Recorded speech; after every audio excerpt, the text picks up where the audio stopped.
Alrighty, well, welcome back to the Movie Whale Marathon series. We are still watching Planet of the Apes, but today we're doing arguably the best one, Mac. This is the best one in all the Planet of the Apes movies. This is the best one. This is Tim Burton Planet of the Apes of 2001, I believe.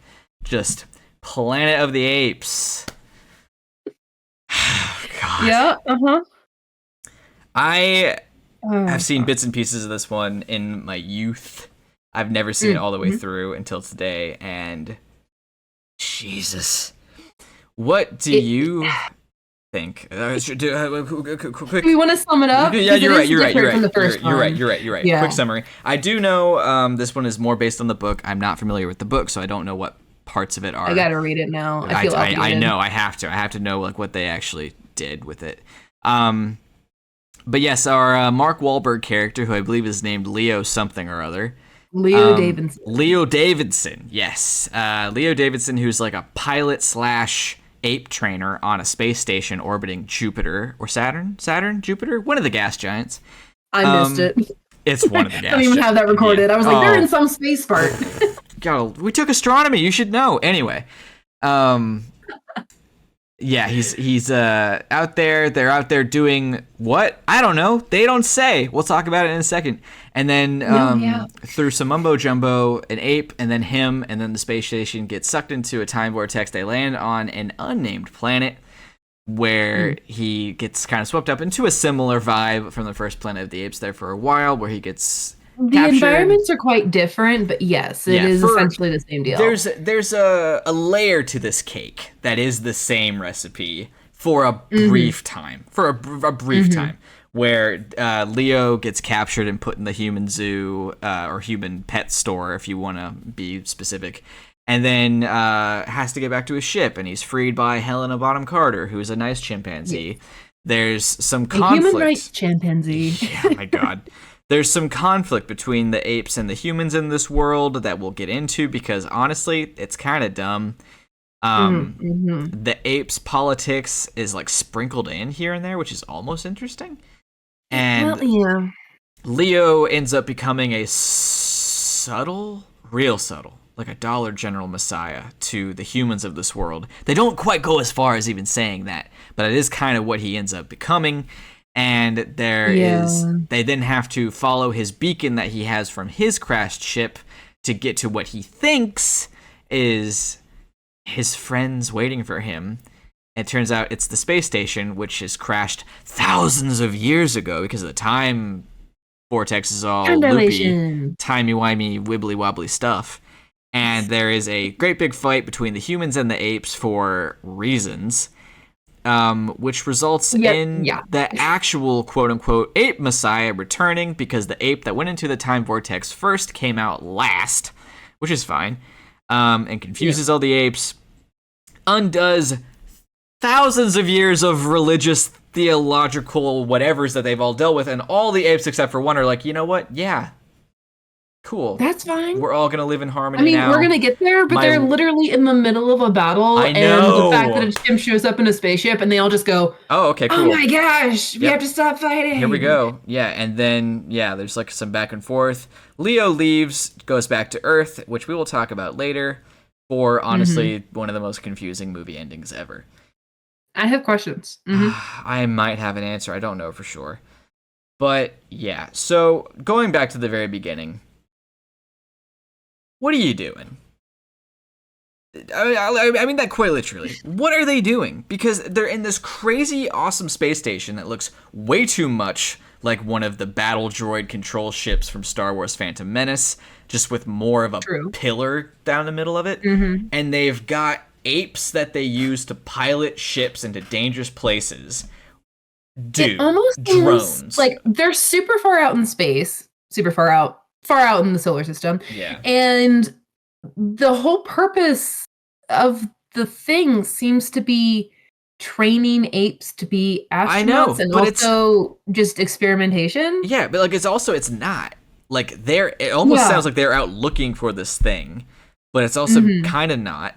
And then Mark Wahlberg's character, of course, is a dumbass because every character he's ever played in anything I've ever seen him in is always a fucking dumbass. And it's like, there's this crazy unknown phenomenon happening, and we're gonna send an ape out into it. It's like, I don't think you should. I think you should send me. It's like, that's my job. No, it could be insanely dangerous. Like, he's not even approaching this in that he wants to keep the apes safe because he feels attached to them. He just wants to go do his job. And it's like, your job, technically, sir, is to do what I tell you to do. Like, we've barely spent... honest, I don't even feel like they're clear about his motivation. I was going to say that, too. Like, they aren't clear about anything. They aren't clear about anyone's dynamic, anyone's role, anyone's anything. Anything. Like, he could have easily just been a chimp handler and wanted to go save the chimp that was lost, and that's why he left. I would have been more sympathetic. I would have understood that a little bit better. Yeah. And as it is, he one line to the next. His motivation seems to be, I'm the pilot, I'm going to do my thing, and then the next line is, I'm going to go save my chimp. So, like, is it about the chimp? Right. Is it about him wanting to prove something? Is it about him just being, like, itching to get out in space? Like, what is the reason there was no here? rush. There's no rush. Like, it's not like something's implied that, like, Earth is dying, like an Avatar, and they need to go get some materials or some sort of raw resource or some data on something. Nothing. There's no rush. There are no stakes. Nothing. They loosely imply at one point that this phenomenon might not last very long, and they should get data on it as soon as they possibly can. And I'm still like, dude, you've skipped what we've had to endure our whole lives, which is just watching sci-fi shows. You made it to Jupiter / maybe Saturn, and you're like, I'm just gonna hop out into space and deal with this shit. You had to have learned all the possible reasons why this is a terrible idea, and you're gonna do it anyway. Well, and, like, to foreshadow the fact and to explain to the audience that the storm that they're encountering will have some sort of time effect, before the storm actually happens, the ship receives all human electronic communication from all time simultaneously, and they kind of go, that's weird. It'll take some time to process. I would have paused. Like, I would have paused so hard and been like, that is probably not a good thing. That's something I don't want to touch. But you know what? I'm going to do it anyway. Or at the very least, you'd have a character who's like, so we have messages from the future here? That feels like something that should be sent to some sort of top secret governor. Right. Like, see, they didn't make that clear either, because when they say of all time, you could interpret that both ways. All time ever, or of all time that we have existed. You know what I mean? Like, it could be either one. Either way, I interpret it as ever. I did too. But then I thought, like, what it might mean, like, to them. But either way, don't touch it. Don't touch it. Well, and they just don't seem phased. Like, their biggest problem with it is that it's going to take time for the computer to process all the information. That's the only thing it's the only reaction they have. They don't go, that's weird. They don't go, okay, maybe we should back up a little bit. They just go, okay. And I can kind of see the remnants of a book written in, like, the 50s about a space station that goes out into space that train apes to pilot ships. Like, that feels like something you'd write in the 60s and the 50s or the 40s, like during the space race times where we were sending chimps up there. In 2001, even in 2001, it feels dumb. They've got this mild zoo in this saber size, like sabers in, like, from MCU, space station, instead of robots. Like, somehow this is easier. Here's my question. Well, and I guess it's not a question. At the risk of jumping straight to the core problem of this entire film, when we're only talking about the first 10 minutes. I know, and we're still bitching about the first part of it. But, like, I think the central issue is that everything is vague and happens without deeper motivation or reason. Everything is so surface level that it feels, even though it's like, I would argue a halfway decent action adventure movie, it feels super cheap because it's based off of some of the most complex and interesting sci-fi stories. Yes. Like, Planet of the Apes has some good special effects, but it's not about that as much as it is about the arguments that it presents. Right. And this movie presents no arguments. No. It's just I was going to say that as well. Like, we have in the first few movies, especially, we get Animal Farm kind of stuff. We get anti-war protest. We get commentary. We get commentary on religion influencing science and education and getting its hands in government and whether or not it's good if it's protecting people. Like, there's commentary, there's discussion. None of that here. They try with the whole Helena Bonham Carter's ape being an animal rights activist, basically. But like, we'll get to it because it's not done well, and it's done very stupidly, honestly. It's poor. But yeah, like Mark Wahlberg's character, his motivation is, I want to do what I want to save my ape, and then I gotta survive. But like, what was your mission to begin with? We don't know. We knew what Taylor's mission was within the first like minute and a half, and we continue to know. Like, it was whatever. We gotta move forward. They go through the time vortex. It's stupid. He crashes. That's a mild note, real quick. His job is to train the apes to land a ship, and he crashes both ships that we see him pilot. Oh, that's hilarious. That's hilarious. He crashes. He bumps into humans immediately. You know what's even funnier? The chimp lands. And technically, in the second time he crashes the ship, it's not his fault, but still, come on. You had to have noticed that as a movie maker, that your dude, whose job that you implied or showed right away is that he trains the apes to land, can't land a fucking ship. Anyway, bumps into humans, and of course they all look great. One of them's gorgeous, because of course she is. And they're being chased by apes, who they kind of hold off on like the talking reveal in a way, but at the same time, come on, dog. Like, it's not like a reveal. I think that's a big weakness of the movie, is that the humans just can talk and everybody accepts it. We're gonna get to that. We because we need to. So yeah, we bump into the apes, and right after technically the first line of dialogue by an ape, which is like, he looked at me funny or something. The ape played by, what's his name? I gotta pull it up because he's great. Is this General Fade? No, that's I believe Tim Roth.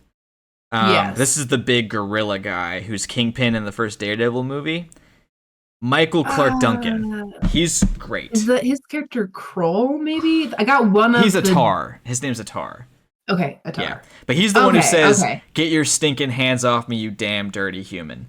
And to be honest with you, this movie is so different and separate from those films. Every time they reference Planet of the Apes, it feels disjointed and jarring because this is barely a reboot. This is more based on the book, which is fine. And I get the book is called that. That's fine. But like, you don't have to make these references. You just don't. Well, every time they do, it just points out how different the two movies are, and not in a good way. No, exactly. At the risk of falling down a rabbit hole, Star Trek, J.J. Abrams, and Star Trek, the original series, vastly different stories and content. And yet they feel super connected and related to each other because of the way that the stories are told and the way that the characters are written. These stories feel nothing alike. The Tim Burton's Planet of the Apes and the original Planet of the Apes movie, they don't feel like the same genre. Either. No, they really don't. And you didn't need to reference the other Planet of the Apes. You just didn't. Because they do in like 3 different places, and it's just unnecessary. So now our Leo man, he's caged up with the humans and taken to the ape city, which I'm honestly really confused by, because it's just, I don't know, it feels a lot like Burton just having fun, because like they're running around with little cafes and they're playing basketball and they've got like opium druggies and they've got leather jackets and they've got ape greasers and ape governors and ape generals and ape soldiers, but they're also like barely in like the steam age. Like, where are we technologically? Because later it becomes a great big fucking deal that humans at one time were able to make guns. But then we find out later, the big twist is that all of these apes are the apes from the space station that crashed on the planet. Why wouldn't you be able to use that technology? Like, because you got super intelligent. The humans are living in squalor, and they're supposed to be.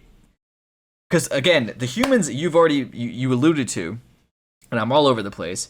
The humans in this world are not mute or dumb like in the original. They're just people. They are just humans that the apes don't like. for whatever reason. And so rather than it being like a commentary on how we treat animals, it's just slavery. Like, yeah, but it's worse because it's stupid slavery. Because in the original series, and everywhere you go, one of them was severely mistreated by the other. But in this story, the apes that end up taking over were not mistreated by anything. No. We specifically see on the space station, the ape handlers love their apes. Yes, they're in cages, but they're not it's space station cages. Like, they're almost rooms. And they're not super intelligent apes. And you could make an argument they're being used as guinea pigs. It's wrong. Yes, but that's not what's expressed in this movie. That's not why they rise up. That's not why they fight back. I feel like, again, we're all over the place, but at the end, I think that's what, the conclusion they come to at the very end, it's very rushed, is that Simos, it's just a monster. Yeah, they can come to the conclusion that their origin guy was just a violent, person, quote, person, for no that reason. Decided to turn on the humans because he just decided he didn't like them. Yeah. And that's where the hatred of human comes from, is just the one guy who decided that humans should die or be enslaved. And then after 1,000 years, his bloodline has stayed exactly like that. And all of the apes are still okay with that. And all of the humans are just, okay, first of all, that's a little weird that we almost populated a planet with maybe 36 of each things. Maybe we don't get a number, but it's not like that place was super populated. Yeah. But there's human villages, and the lady chimp Helena Bonham Carter, Ari, she's having to argue that they have culture. I know. These things speak. What the hell? I know. It's so dumb. They're talking about, they're great pets, they're great servants, they're this, they're that. They're speaking sentient beings. There's no argument to be made. The whole thing from the first Planet of the Apes movie is that it's a scientific question, right? About or maybe even philosophical question about, when does a species become sentient? When do we have to respect that species as a sentient species, right? All this stuff. And in this one, because humans can talk and apes treat them the way that they do, it completely loses the scientific nuance. Yeah, it becomes really does. Social. And it's just it's also, there's no justified background for it, as we've already discussed with Simos' just weird rising up. And it's strange because they talk about how Simos just decided to start killing people, and then Atar, again, is my whole life was based on a lie. But what do you mean? We don't get the holy doctrine of what the issue is with humans. Right. We don't even get the dogma of what their problem is. They also say that humans are below monkeys. I'm okay, does this world have monkeys? Were there monkeys on the ship? I mean, there might have been, but we didn't see any. And if there are, and monkeys are above humans, that means the monkeys got super intelligent too? Because again, that's never explained. We just have a lady over a video log saying the apes were way smarter than we thought they were. It's okay. Great, noted. That's all I needed. And then they got to the point where they can do everything except make gunpowder, because they're doing everything else. Well, in the fact that it goes from a religious conspiracy to keep the history of humans a secret, to just one family line holds this zealous grudge against humans, and that seems to have perfectly influenced an entire society. It's odd. It's very strange. I don't know what you're trying to say, because right now you're not saying anything good. Yeah. But let's see. Let's move along. Okay. We're in they escape Ape City or whatever. And honestly, really stupid ways, because they're running through all these open apartments and houses. But then right after that, they have the gorillas running around knocking on people's doors. So are the places closed up or not? We also get this really weird, unnecessary scene of a chimpanzee and orangutan doing it. Not quite. They're about to. It's cringy as hell, and I don't appreciate it. Also, what has happened genetically where the female chimps and apes, their hair grows longer than the males do? Oh, I know. I hated that costume choice the moment I saw it. It's one of those character choices, like design choices, that where they over feminize like a Yes. non-human species. Yes. And I find it pretty problematic, actually. I understand what they're going for when they do something like that, but it just feels, and I guess in this case it's just hair, but sometimes it feels sexualized. Like, in order for this thing to be attractive to non-human species, it has to be attractive to human males. Like, that's weird to me. Weird. I don't like it. Because they didn't really do it with the guys. The guys still look like gorillas. Yeah. They still look like chimps. They still look like orangutans. In fact, they look more realistic than the previous films, which makes sense because this movie is. Yes. Okay, I guess we should say, and I will say wholeheartedly, the makeup slaps. It looks good. The makeup is great. They did very well. And I actually like a lot of the costumes, too. I was going to say, what's his name? Is it Thad? Thade? Thade's armor? Thade. That might be some top-tier movie It took me a long time to decide. I actually decided that I like the ape armor overall. Like, even with the weird helmets. I wouldn't go that far. I don't hate it. I wouldn't quite go as far as I like it. But like Atar's armor with the spikes on his shoulders and the circular bits, and then Thade's armor, those shoulder bits and the designs on his chest piece, gorgeous. I like the swirl on his helmet. Yeah. I like his tufted hair on his ears to make them pointy. Like, it looks good. It looks good. Oh, speaking of which, and since technically if we're talking about where we left off story-wise, Paul Giamatti's orangutan character comes in. He's the owner of this pet store / slave trade. Limbo, I think his name is. Yes, Limbo. I saw an interview, not like a table talk with a bunch of other actors, where he told the story. His agency got him a role in Planet of the Apes, and told him, like, "Hey, don't worry, we'll make sure that you're a human character." And he said to them, "If you get me a role in Planet of the Apes and I'm not an ape, I will burn this agency to the ground." Which I really, really appreciate, because like his character is honestly really fun. He's the most well-developed character in the movie. He's like the only one that has a mild arc. He's funny as hell, and it's interesting. His like, and it's cool to have a little weaselly orangutan. Yeah, that feels very Planet of the Apes. But speaking of characters, though, the human characters are dumb, pointless, and I don't know any of their names, and they keep kind of doing things, but also not. Like, I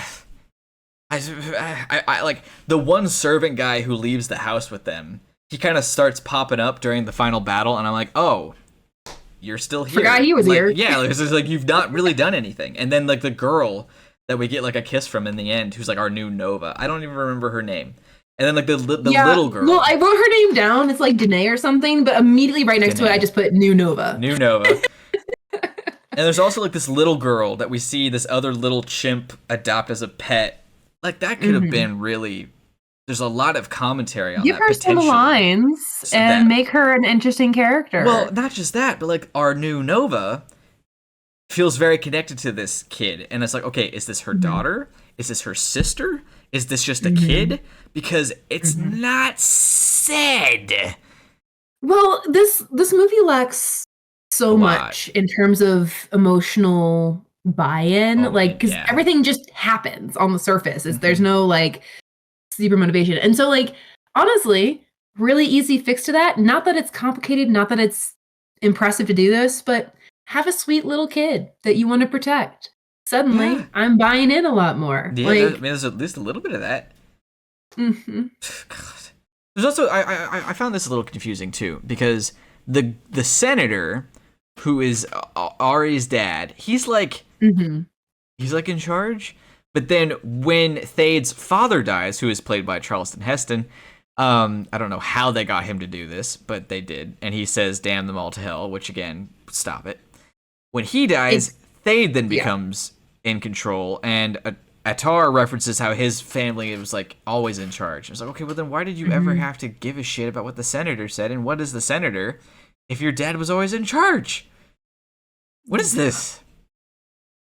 There's no structure to their society, not really. It's just they create these characters that ultimately don't really feel like they belong in the world that they're written in. Like, Thade kind of feels like he fits. The Senator could feel like he fits, but not in the same world where Thade is able to do the things he's able to do. Yeah. And also, Thade's crazy. Ari is just this random ape hippie that like gets hated on by all the other apes because of human rights. She's not even like a scientist. She's just a bleeding heart. I was gonna say, like, Zira makes sense because she like works with animals. She's empathetic towards humans, and the humans in this world are mindless brutes.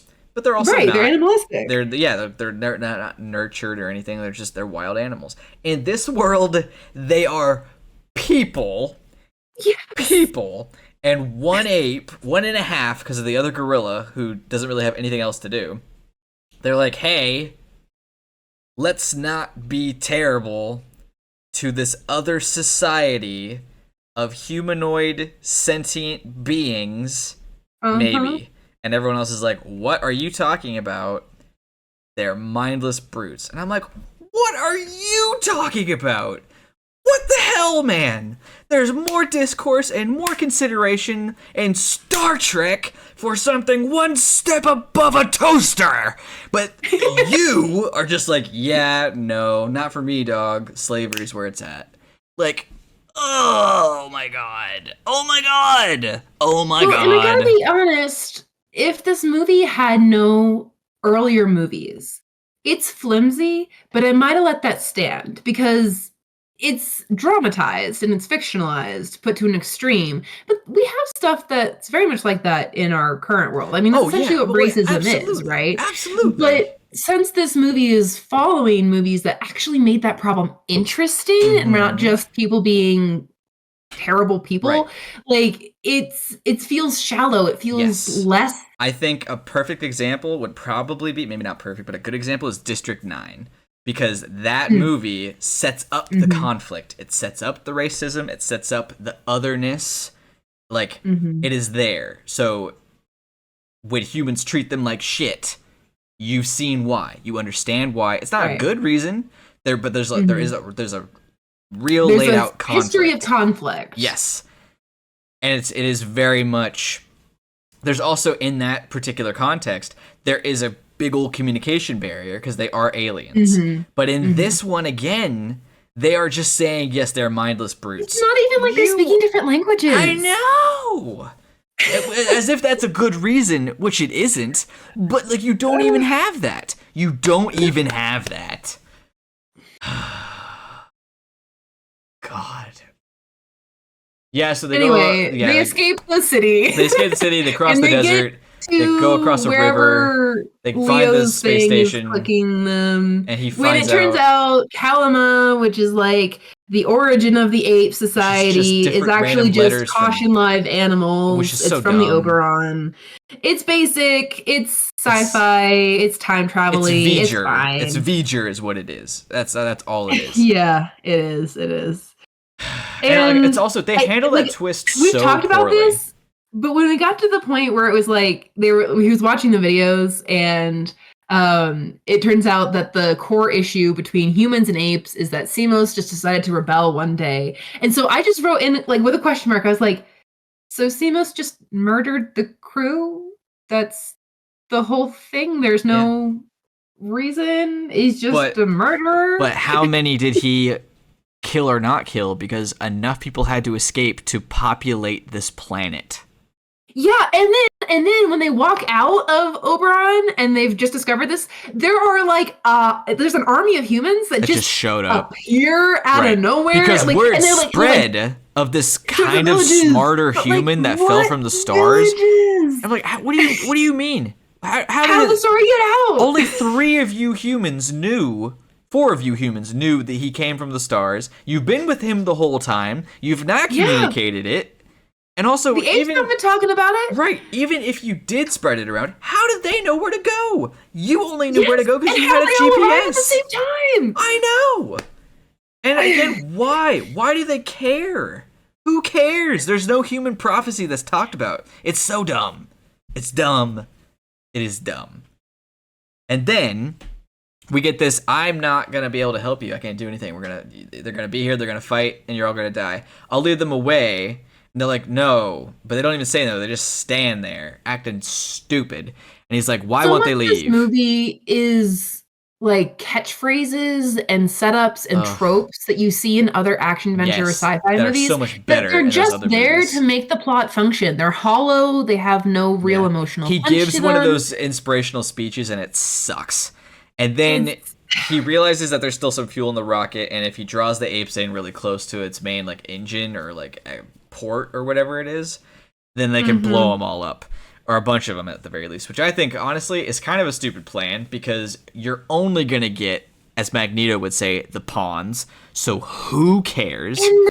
And all of those apparently. I wrote down where is it at? Yeah, I just wrote down they did not survive that, because they blast the fuck out of like 100 ships who are flying through the air on fire, and they specks of dust just scattering everywhere. And then they land and they get up, and Mark Wahlberg was like, all right, now we attack. And I'm like, you intended for them not to die?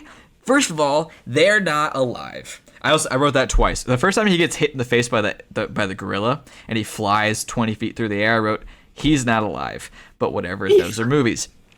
But like, you blast them with a fucking space station. They get up, and then you start attacking them with sticks, and that's how you win. What did you expect was going to happen? What was the plan if Pericles didn't come out of the sky? What were you going to do? What were you going to do? Because we just spend the next 10 minutes watching apes get hit in the face with a stick, smirk, and throw humans through the air. Okay. One of the apes did have a plan. Ari goes to the general, and it's not even like before the battle. And I got to talk about this scene because it's a perfect example of the tropes that this movie uses that just don't have any actual value or emotional use to them. Because this could have been a really interesting moment where Ari is like willing to sacrifice herself, very Princess Bride-esque, where it's like, you know, if you don't hurt my friends, I'll marry you. And that's what Thade has wanted. We haven't mentioned that. Thade wants to marry Ari. He's got the hots for her. Yep. And and she doesn't even say it. He guesses at it. And there's not... Like, the way the scene ends is he's like, oh, you thought that would work? Ha ha. And he brands her hand. This was a moment where you could have shown off the intelligence of one character or the empathy of one character versus the aggressiveness and the grudge and the violence of the other through dialogue, which revealed aspects of character and been interesting. But all you get is like this super lame, not even fully explained offer. Yeah. And then she's sent home with a burn on her hand. Like, it's not made clear if she went there genuinely or if it was a plot. Like, your analysis is great, but it's already assuming a lot because they don't make it clear why she's there. They don't talk about if she had a plan. They don't talk about if she's trying to like do Princess Bride, or if she's trying to do Elizabeth Swann, or if she's trying to do Marion from Indiana Jones. Like, it's not made clear which one of these it is, or if it's a combination of all of them, because it ends up being nothing. And then he just lets them go. At the very least, give us, like, it's not like we have to have a very detailed plan of what her strategy is going in. It's just got to be enough to hint, like, is she being genuine? Is she trying to do some sort of subterfuge here? Like, what is happening? All we get is like this weird stance of submission and then punishment for previous actions. And then she's released and nobody seems to know about it except for her. And then they have this conversation. She and Leo have this conversation in the ship that made it even worse to immediately follow the scene because I was missing the dialogue, right? And she drops one line that I'm like, that's kind of interesting. We could do something with that. She says, what does it matter? The universe only seems to reward cruelty with power. Yeah. We're getting to the core of the stories here. We're getting at the message, the themes, right? I'm like, what are they going to do with this? What are they going to do with it? And Leo goes, no, not if we fight back. Thanks, Mark. You really got me there. I'm inspired. He also sees her hand is branded. It's not even like he says it with any sort of fire. He's just like, no. That's everything he's in, though. I swear to God. Oh my gosh. But he also looks at her branded hand. Is like, you might want to go take care of that. It's like, thanks. That's really sweet. You could have like wrapped it up like other movie cliches that would have showed your character giving a shit about something. But no, you're just like, hey, maybe go do something about that because it's giving me the ick. I don't like seeing it. Like, God, man, God. And then they have their whole battle thing. The pep talk is lame, like you mentioned. I mean, he says at one point, men have done this before, and then immediately moves on to a new point. I'm like, what men have done what before? So first of all, no, they haven't. No, they haven't, sir. They have never. No one has fought an army of apes before. Right. I'm sorry. Yeah, you've never gone up against someone who's like 5 times as strong with better weapons. That's never happened. Never. Also, it's not talked about enough. It just isn't, especially for a movie in 2001. How he is on another planet with humans that speak English and apes. Mm-hmm. Like, in the 60s and the 70s, you get a pass. Sci-fi was like 5 years old. You get to have a little, no one's going to care. And Star Wars and Star Trek, it's either universal translators or fantasy. But like, dude, come on. You don't question any of this? I think they might have a small little ticket here. I don't know if it's a full-on pass because 100 years of development have happened, but they do come from an English-speaking spaceship. Well, no, I understand why they speak English, but he doesn't question it. He knows, and it's not a twist at all that they end up being on Earth or anything like that. He knows that he's not on Earth. We know that it's not Earth because when he's in the sky, there's like 4 moons. It's not Earth. Mm-hmm. We know that. We're on an alien planet where it's just humanity and just apes. And they just talk about how things are different on my world. It's like, sorry, what? You're from another world? Like, you're an alien? And there's like apes and shit. Like, what? Why do you look like us if you're an alien? What? Like, do you have like what do you mean? Like, there's just no time is ever spent to that. And I know there's like other things you could be doing, but those things they could be doing, they're not doing. So I feel that it's fair to complain about it because no one is reacting like any common sense. Well, if you want to talk about common sense, again, tropes without value in this movie. This kid who's been kind of following along in their group this whole time. Oh, don't even in the battle started. I'm not usually. I know this is a particular like pet peeve of yours. I'm not even this is not a pet peeve of mine necessarily. I understand adding a little bit of drama, a little bit of conflict, but this kid who's been more or less silent for the entire. I don't even know his name. Suddenly decides that it's a point of pride. He has to be a part of the forward group because he's a man and he has a right to be a part of it, which doesn't make any sense. Nobody cares. This kid is the only person that cares. He forces himself into the group. Nobody wants him there. He stays there. And then, of course, he is the only one that trips, gets knocked down, his horse traps him. His horse somehow has to run out on foot to save him somehow. And then without even get on the horse to escape with him, he on foot runs away from the ape army that is much faster than him. Right, and then ignites the engine. It looks like he's running into the flame, but then he actually ends up going around it. It doesn't end up mattering. It doesn't end up mattering. It didn't have to happen. It didn't matter at all. Tension. It didn't really even add any tension. It's super cheap. Yeah, like all of it. Everything you said. It's stupid. It's stupid. It's so stupid. It would have been way cooler if he was like, I want to be out there, and Mark Wahlberg's like, no, I need you, and then it cuts to the next scene. We don't know what that means, and he is using himself as bait, and then runs and yells, "Do it now!" And the kid's like up there on it, and he pushes the button. Like, okay, cool, that's awesome, that's dope, kinda like ooh, but no, nothing. You ran into danger with the only thing that could start this. When again, it's funny that we're even complaining about this because what ends up happening doesn't matter anyway. None of those apes died. None of them. None of them died. Well, the line they say is like, we can't fight them with that weapon, but clearly the humans are in front of the weapon now, so they don't plan to use it again. Also, like carbonite maneuver. Dude, we know it only has one blast in it. The pawns run out. Blast. And then who walks out of that engine that's still glowing with the heat? but Mark Wahlberg, and he's got like a new uniform on that he put on because it's still in the ship, right?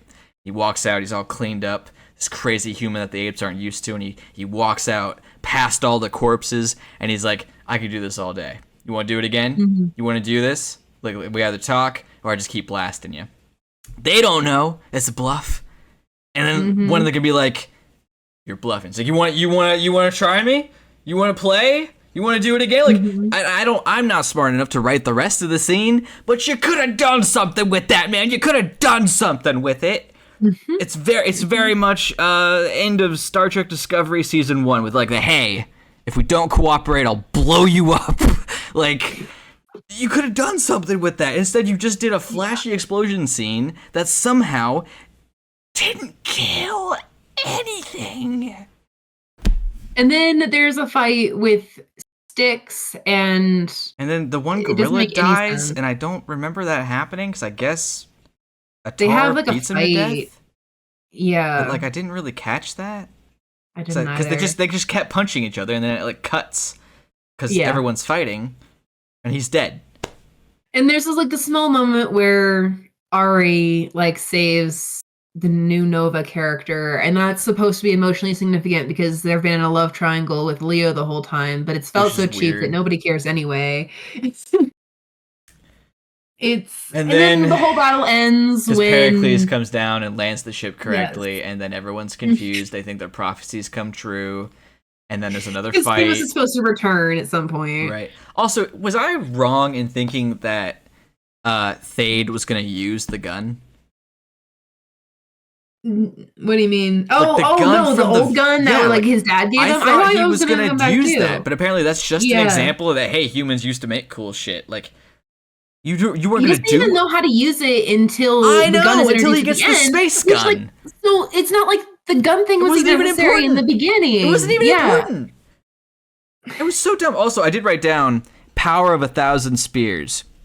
No, it doesn't. I'd rather have 1,000 spears over a handgun any fucking day, because if you've got at max, like what these days it's more advanced, you got like 12 bullets, dude. 12. And I'd almost, depending on, I guess if I had to choose like what 50 paces, whatever they say, handgun shot just like at random, I'm gonna pick that over a spear any fucking day. Well, I think you might be missing the fact that this seems to be like a phaser pistol, which has unlimited rounds. The one that Thade has at the end, yes. The one he gets from the vase is not, right? That looked like it was just a gun. But like that's the thing, though. It has to be a phaser pistol because it's from the space station. But it doesn't look like it. It looks like an older gun. I think it's the same prop they just made dirty. I always, even when I was a kid and I guess I wasn't paying attention enough, I thought it looked like a gun. Like an old gun, like a cop gun. And I get that doesn't make sense. It wouldn't be that. But it's weird that I remember thinking that the shape was the same because the barrel like goes back further over the handle than a normal handgun would. It is more comparable to 1,000 spears. Fine, that's on me. I'll redact that. But no, you make a good point though, because I don't feel like one person with one gun is that much more powerful than like 1,000 spears. Yeah, because 1,000 spears coming at one guy with a gun, chances are one of those spears is going to hit before they all die. Yeah, if you had said it's more powerful than 100 swords, I'd be like, you know what? Kinda, and that still sounds badass. But 1,000 spears? Dude, 1,000 anything. You throw 1,000 hammers at me, and I'm gonna be scared. Like, that's still gonna suck. But whatever. So... Oh, I did write down, I think it's dumb that they can't swim. I get that has been a thing that's been well known. Probably it wasn't as thought about in 2001. Apes and other primates can't swim. It's like a big thing. But like, dude, you've got drugs and martial law and armor and you ride horses and you can make fire. You've had a society for 1,000 years and none of you learned to swim. I mean, it's in terms of world building, it's like a question mark there, but I actually do wonder if maybe their anatomy can't move in the right way. Sloths can swim. I think right now have more flexible shoulder joints. But like if we're talking about flexible shoulder joints, other primates have more flexible shoulder joints than we do. Yeah. It's just, right now, I think it's like probably a psychological thing. They've not had to. It's probably something frightening because they can't do it. Like, I remember like years ago, there was like a really cool video or picture of a gorilla measuring how deep a river was with a stick. It's like, oh shit, they're learning how to do it. And like, yeah, the Columbus Zoo, the gibbon enclosure is a great big pond because they can't swim. But like, if you are now basically person, you have all the people things, and like the only difference in your anatomy is that you are stronger and you have thumbs on your feet. There's no reason that you can't swim. At the very least, it feels like there would be maybe a history of a fear of water in their society. You could have incorporated that. Boats, right? Like, yeah. They're so they don't have to be swimmers to conquer the water. Right. But it feels like impractical, especially when you consider that they're camped at the base of like a river at one point and they know that they're going to have to cross that river. Or like, do they just wait till they find a bridge or like small right? Like, she looks at a pond and just freaks out. Yeah. Well, okay, actually, this is a good segue into something I think. I don't like that this movie incorporated so many animalistic outbursts for the apes. I know. I'm okay with them being like, maybe scent is a more important identifier for the society than it would be in humans because of biological differences. Sure. But to have them like leaping up and down, throwing a tantrum, swinging from things, hanging from the ceiling, hanging upside down. Yeah, like it's a bit much. We're about to go into a series of movies where they are way more animalistic because they have to be, and in many ways they are less so at the same time.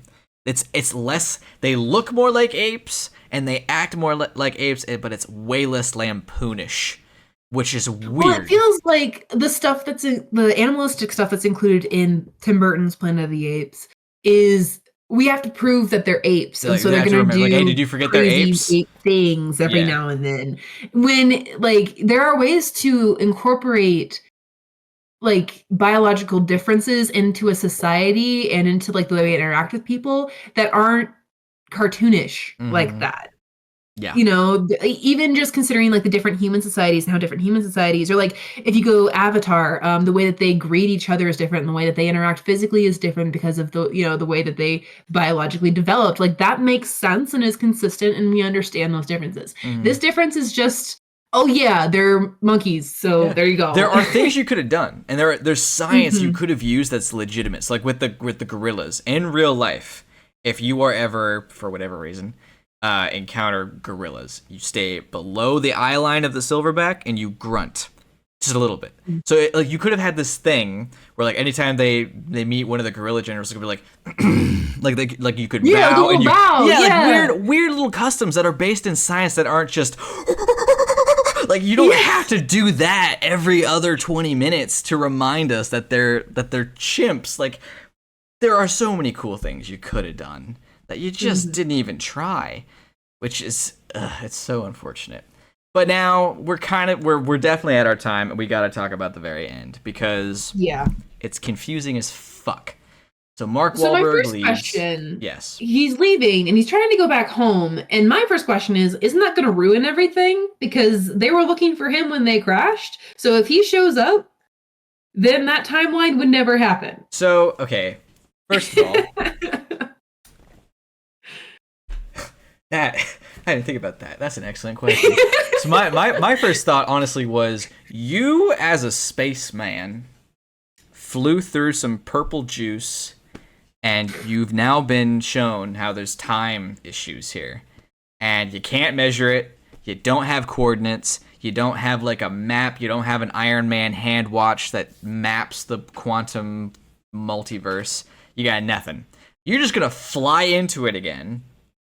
And hope it works. That's consistent with what we've seen of the character before. I know, but it's just like, at this point, you could have had some thought, or the computer could have done something. Nothing. You could have ended up 1,000 years, 1 billion years. Who knows? Well, maybe. Wow. So he ends up, the fact that he ends up back in what he thinks is, because he does have the time monitor, sure. he ends up back in his right time and goes straight to Earth instead of trying to go back to the station before it goes in after him. But yeah, so he goes back to Earth and finds out that it's a planet of apes, and instead of Abraham Lincoln, it's Abraham Lincoln, and it's except for it's Thade. It's Thade. It's Thade somehow, and it is Earth. And so I had not considered what you said. Him going back that far and making that should have created a big old paradox where Mark Wahlberg shouldn't exist anymore. Maybe he was protected by the timeline. But the thing is, that implies that Thade went through the time portal and ended up farther back. That's all good and fine. I've seen that somewhere on the internet. So I thought this movie was going to have Thade. I did not understand that, but I see that. Right. Well, that's what I had seen somewhere on the internet, and I thought, okay, cool. I know at one point he's going to escape on his own ship, and he's going to go into it as well. And Mark Wahlberg's going to be like, I just got to beat him to it or something. He's going to go into it. I just got to catch up to him. But he gets spat out way in the past, lands on Earth, and takes over. Which, again, like the original series, all it took is one smart ape, and everyone's smart now. But less than 20 years, and I'm sure there's a power difference. Right. But if there's a deleted scene or a deleted concept or something, that does not happen in this movie. Thade doesn't leave his confined space on the space station that is crashed and not operable. And somehow and they use the last fuel cell. Right. And dead. Guns were a foreign concept to him, but somehow at some point he gets his hand on a spaceship. The only other one is the one that's on the pond that was all screwed up, that Mark Wahlberg came in, got back to Earth, right? But he got into space, went through the time vortex, found the right planet, landed there, and took over. And that is all implied because none of it is seen or shown or talked about. What really happens is Leo Davison goes through the time vortex. Crazy crashing noises happen. He lands. He's very clearly on Earth because it's like the Washington DC. We see Earth on his screen, like it's Earth.